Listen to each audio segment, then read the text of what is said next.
अच्छी बात है, इसका हमें बहुत आनंद है। दूसरी बात कि ये कार्यक्रम जो रखा गया इसमें बहुत सारे कार्यक्रम जो शामिल किए गए हैं, इनसे ये तो प्रतीत होता ही है कि हमारी राष्ट्रभाषा को आज देश में जो स्थिति है हमारी राष्ट्रभाषा की वो ठीक नहीं है, क्योंकि सभी लोग आज इनको स्वीकृत करने के लिए तैयार नहीं है। वो तो हमारा राष्ट्रीय प्रश्न हो गया अभी, और राष्ट्रीय प्रश्न को सुलझाने के लिए ऐसे कार्यक्रम ही वो हमें राह देंगे। तो हमारे सभी यहाँ पर जो तालीमाती भाई बहन है वो तो इनके दिल से और दिमाग से स्वीकार करेंगे ही कि हिंदी ही हमारी राष्ट्रभाषा होनी चाहिए, और हमारे देश में ये राष्ट्रभाषा का जितना बढ़े उतना ऊंचा स्थान हम ले जाएंगे, ऐसा जरूर वो सोचेंगे और करेंगे तो हमारी राष्ट्रभाषा को हम जरूर वो आगे बढ़ा सकेंगे।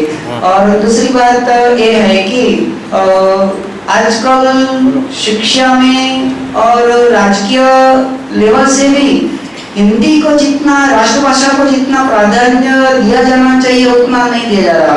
और हमारे माध्यमिक क्षेत्र में तो ऐसा हुआ कि अभी इंग्लिश को प्राधान्य दिया गया है जो अंतरराष्ट्रीय भाषा है, पर जरूर उनको भी हम हमारे साथ शामिल करें या स्वीकार करें, उनसे हमें कोई एतराज नहीं। पर एतराज इस बात का है कि हिंदी हमारी जो राष्ट्रभाषा है, राष्ट्रभाषा को बाजू करके अंतरराष्ट्रीय भाषा को प्राधान्य दिया जा रहा है, वो हमारे लिए बहुत दुख की बात है। और आजकल तो परसेंटेज लाने वाले बच्चे सभी हिंदी को छोड़ रहे हैं और इंग्लिश, संस्कृत, गुजराती ये सब सब्जेक्ट लेके आगे अभ्यास कर रहे हैं। तो ऐसा होगा कि शायद हमारी राष्ट्रभाषा जो ऐसा ही चलता रहेगा तो हम सब भूल जाएंगे और राष्ट्रभाषा नहीं रहेगी। तो हमारा सबका कर्तव्य है कि ऐसे जितने कार्यक्रम कर सके उतने करके भी हम हमारी राष्ट्रभाषा को सबसे बड़ा दर्जा दे, ऐसा हम सब मिलकर कुछ करें।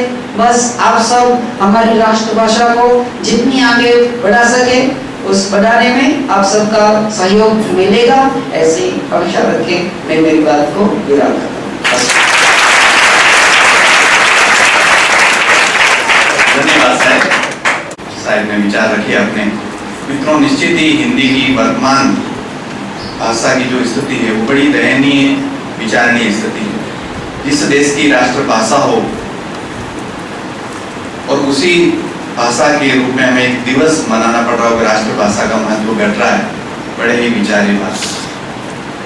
राष्ट्रभाषा क्यों होनी चाहिए, कभी प्रश्न होता है मन में। राष्ट्रभाषा एक हमारी राष्ट्रभाषा हो तो उससे हमारी एक आत्मीयता, एक भावात्मक एकता जो आज के देश की सबसे बड़ी समस्या है कि पूरा देश ही अलग अलग भाग में अलग अलग बिखरता जा रहा है, कोई भावात्मक एकता नहीं जुड़ रही है।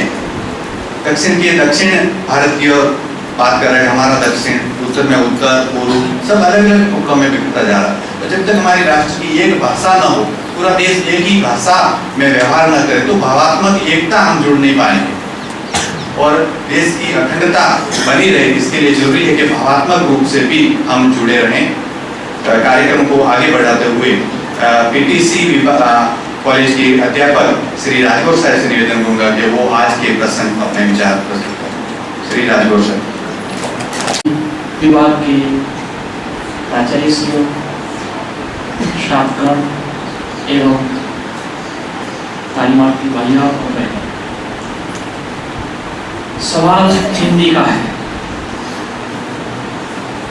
तकरीबन हम देखते हैं कि आज हिंदी का महत्व बहुत कम होता जा रहा है। 14 सितंबर 1949 को हिंदी को राष्ट्रभाषा के स्थान पर नियुक्ति मिली थी, लेकिन आज माहौल ही ऐसा हो गया है कि जहां तक सभी कुटुंब में अंग्रेजी को सबसे बड़ा प्राधान्य दिया जाता है और हिंदी को गौण स्थान दिया जाता है। जब संविधान में हिंदी को राष्ट्रभाषा के स्थान पर नियुक्त किया गया था, तब यही तय किया गया था कि हिंदी ही एक ऐसी भाषा है, हिंदी ही एक ऐसी भाषा है जो पूरे भारतवर्ष में, पूरे भारत देश के लोग आदान प्रदान कर सकते हैं। कश्मीर से कन्याकुमारी और कंडला से कोलकाता तक सभी हिंदी में आदान प्रदान कर सकते हैं और अपने विचार विनिमय कर सकते हैं। इसके लिए राष्ट्रभाषा के स्थान पर हिंदी को नियुक्त किया गया था। कई भाषाएं थी, कई बोलियां थी और पूरे हिंदुस्तान में तकरीबन उस वक्त 18 भाषा को शामिल किया गया था और हिंदी ही एक ऐसी भाषा थी जो अपने जो विचार है उसको विनिमय करने में, चाहे राजकीय भाषा के रूप में, चाहे शासकीय भाषा के रूप में, आर्थिक भाषा के, चाहे जैसे भी क्षेत्र में, हिंदी एक ऐसी भाषा थी कि जो अपना विचार विनिमय कर सकती थी। अरे बच्चों, आज कैसा माहौल हो गया है? सर ने बताया कि 8वीं 9वीं और 10वीं कक्षा में हिंदी को कौन स्थान दिया गया और जो भाषा होनी चाहिए उस भाषा को स्थान नहीं दिया जाता है। जो राष्ट्रभाषा है उसको निकालकर अंग्रेजी को प्राधान्य दिया जाता है। ये अच्छी बात नहीं है।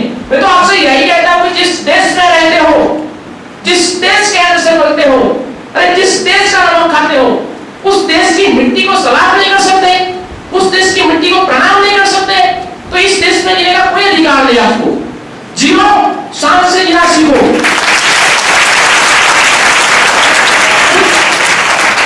कुछ महात्मा गांधी जी ने भी बताया है कि भाषा भी ऐसी होनी चाहिए कि जो पूरा भारत, पूरा हिंदुस्तान है वो आदान प्रदान कर सके, विचार विनिमय कर सके। और इसके लिए पूज्य बापू ने भी हिंदी को स्थान दिया था। और सभी को मैं यही कहना चाहता हूं कि जो हिंदी के जो मूल है उसको आप काट देंगे, उसको आप निकाल देंगे तो हमारे जो बच्चे हैं, हमारा जो आने वाला भारत है, उसकी विचार जो है वो चीजें हो जाएंगे। कुछ काबिल नहीं रहेगा, उसको कुछ ठहरने के लिए कुछ मूल चाहिए। वो मूल आप काट देंगे तो ये हिंदी जो है वो हमारा मूल है और उसको आप काट देंगे और इंग्लिश को आप प्राधान्य देंगे तो पूरा जो देश है, पूरा जो राष्ट्र है वो विभाजित हो जाएगा। और सभी भारतीय भाषाएं हैं, उसमें साहित्य है, संशोधन है, विचार है, आदान प्रदान की प्रक्रिया है, लेकिन हिंदी ही एक ऐसी भाषा है जो पूरे राष्ट्र में, पूरे देश में आदान प्रदान का एक माध्यम है। इसीलिए सर ने बताया कि भाषा उन्नति है, सब उन्नति का मूल, निर्भीन भाषा ज्ञान के भटक नहीं सूल। हिंदी को आदर दीजिए, हिंदी को सम्मानित कीजिए। अस्तु, जय हिंद। हिंदी का प्रचार प्रसार करना है तो हमारे पाठ्यक्रम में भी हिंदी को अनिवार्य बनाना होगा, न कि आप ऐच्छिक। क्योंकि जब तक हमारे आने वाली पीढ़ियां, आने वाले बच्चे हिंदी विषय भी नहीं पढ़ेंगे तो हिंदी सीखेंगे कैसे, और हिंदी सीखेंगे नहीं तो हिंदी का महत्व, हिंदी के विषय में कैसे जानेंगे। तो जरूरत है कि पाठ्यक्रम में भी हिंदी को पूर्ण स्थान होना ही चाहिए। कार्यक्रम को आगे बढ़ाते हुए मैं निवेदन करूंगा आश्रम शाला के आचार्य श्री शांति भाई साहब कि वो आए और आज के संदर्भ में अपने विचार प्रस्तुत करें। स्टेज पर विराजमान मेहमानश्रियों, गुरुजियों और तालीमार्थी भाई बहन, आज दिन जो हिंदी में मनाया जाता है इसमें खुशी का आनंद है, इसलिए कि हमारे वहाँ कोई सब बालक पढ़ाई किए जाते हैं, कुछ लड़कों एक 7वीं कक्षा से हिंदी जानते पहचानते नहीं है और टूटी फूटी शिक्षक जो टीचर है उसके पर हिंदी कठिनाइयां लगती है। अच्छा है कि आप आमंत्रित किया, इसलिए तक मिली हिंदी बोलने की। अच्छा, गुड बाय। भाषा के लिए जरूरी है कि वार्तालाप, जब तक संभाषण नहीं हो तब तक भाषा आ नहीं सकती है।